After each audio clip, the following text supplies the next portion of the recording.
So I'm getting ready to put the brisket in the smoker. Just kind of want to show you guys some of the things I'm looking for to make sure that it's ready to go and that we're going to get the best possible flavor for our meat. With brisket especially, but really with any meat, and that first 30 minutes is really going to be the flavor that you're going to produce. That's the flavor of your smoke that you're going to taste all throughout. Um, in a long cook like this, last thing I wanted to do is to ruin it in that first 30 minutes. So I want to make sure that the smoke is the right consistency, the right kind of flavor, that it's going to hit that meat right off the bat, and then we're just going to build on that throughout the cook. Yeah. So the biggest thing we want to watch for is the smokestack. Want it to be clear. You know, there's kind of the smoke right there, but really it's just kind of clear coming out of the smokestack.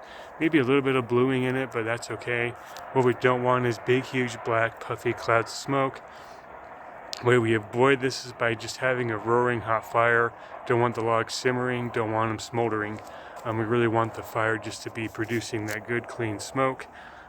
In the actual firebox itself, you know, there's what we've got. Again, it's 17 degrees out right now, so it's super cold, super chill. Need to make sure we can overcome that with a good warm fire. Something I like to do is kind of put the fire further into the firebox a little bit, but then build a coal bed out here so that it kind of pre-warms the air as it's coming through and hitting that fire. Also, one thing too to note with fire, once the wood kind of goes to that ashy black color, it's not actually producing smoke anymore. So that's always a good time to know when it's time to put some more wood on, and when you want to get some more smoke flavor in there, put a new piece of wood on and let it burn. You know, that first like 10, 15, 20 minutes, that's when it's producing smoke. Beyond that, when it goes black and ashy, it's producing heat, not really producing any flavor though. So another thing to watch for. Another thing you can do too is just right before you put your brisket on or any meat on, just go ahead and, which is kind of what I've done back there, throw some new logs on, let them catch, let them get going, and then get them ready to go. That gets your smoke, and then just kind of watch your smokestack. Get the smokestack so it's good and clean air, good clean smoke coming through there. But that's going to make it so that your brisket's going to have that flavor right off the bat. You know, I'm going to start off with the temperature, waiting for the temperature gauge over here to kind of drop down to about 255. Once it hits that 255 point, that's when I'm going to throw this on. Going to start off with it for the first few hours at 255, then gradually increase it till we get up to 275, is where we're probably going to end at by the time we're done cooking this thing. So we'll be back soon. All right, it's been about 3 hours now since we put the brisket in the smoker this morning. Haven't opened the lid once, just trying to get a lot of good smoky flavor into it and really get it cooking. I don't normally open it up until at least like 3 hours to kind of check it and do a quick spritz. So we're just going to spritz it real quick. I like to use apple cider vinegar, like I said, and previously, that with cider vinegar, you know, the acid in it really helps to break down the collagen, weaken the collagen and the protein in the meat. And when that happens and the proteins start to break loose, they can bond with each other, which locks in juices and moisture into the meat and really helps it to be tender and good, and keep that juice in there. So that not only do we spritz it to keep it moist, but we also spritz it to help with the breakdown of those proteins and those collagens. So going to go ahead and open this lid and see how things are looking. So let's see here. So there's the brisket right there. You can kind of see it. One thing I want to point out, you know, the bark is setting up nicely. It's really starting to kind of dry out and form for us. There's no puddling on top of the brisket. This is because of the way that we trimmed it. This was the result that I was looking for in trying to make it smooth, trying to make it so that everything can flow right off of it, make it aerodynamically sound. There's nowhere for any of it to puddle, which is exactly what I want, because that puddling will ruin the bark. And yes, this up here, this is a pork butt. I'm cooking a pork butt also, and I do make another video. It's already up on YouTube, up on the channel. It's been up for quite a while.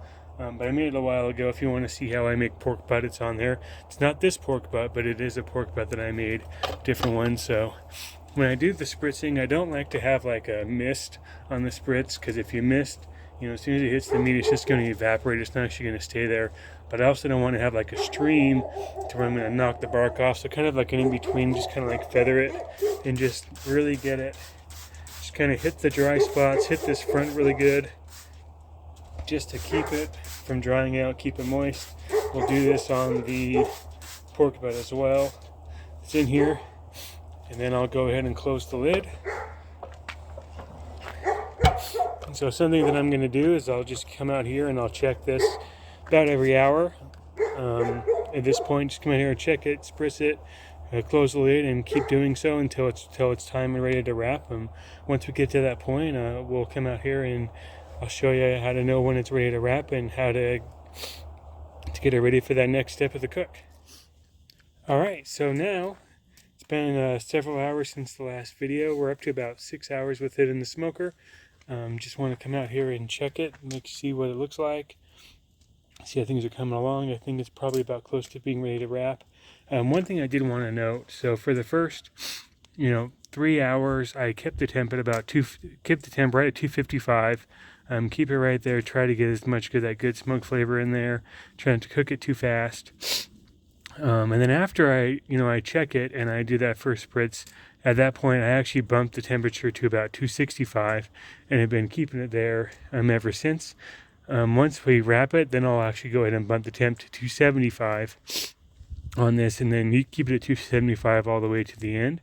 If you're using a pellet smoker, you could.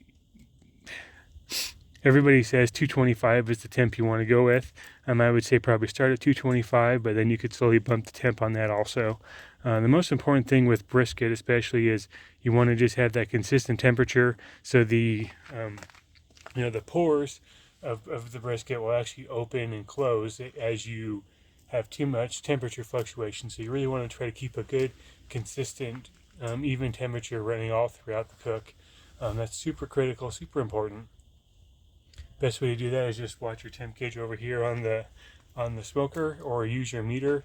If you have a meter or any type of a thermometer or meat gauge that will tell you the ambient temperature of your cooker, use that also. But consistent temperature, super critical, super important, something you always want to watch for as well, especially with brisket.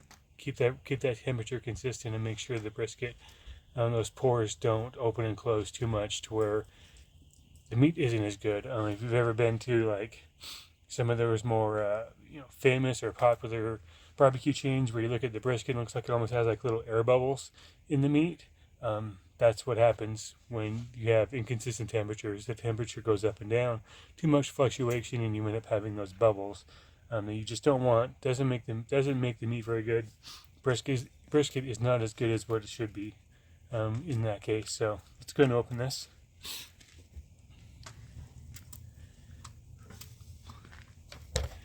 All right, so it's all looking really, really good.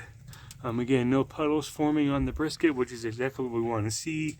Got a nice, good bark formulation starting. You can kind of see it's starting to bubble up a little bit on that end there. So some of the juices are starting to come out, starting to get into that stall period. Be about another 15-20 minutes and it should be ready to wrap. So just enough time for me to go inside and get everything prepped for wrapping. And on a side note, the fat seam right there on the pork butt is splitting, so that one's ready to wrap also. So we'll go inside and get ready to start wrapping the brisket and get it back to cooking.